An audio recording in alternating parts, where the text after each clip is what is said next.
guys, magandang tanghali sa inyong lahat. So ayan guys, so ngayong video ko ngayon is papunta kami sa Tabay. So ayan ang aking mga anak, kasama ko sila guys. So nandito ako ngayon sa Tabao, Tabogon, Cebu. So ayan, ha?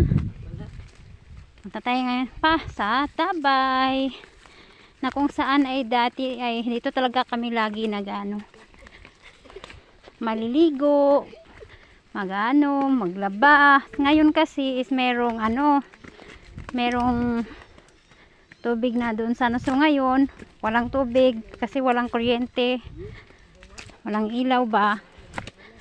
So 4 na araw na ako walang ligo. So ayan guys, ngayon pupunta kami sa Tabay at doon kami maligo kasama yung dalawa kong anak.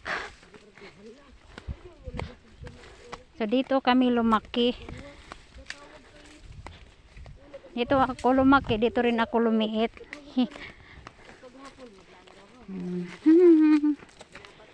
Isa pa.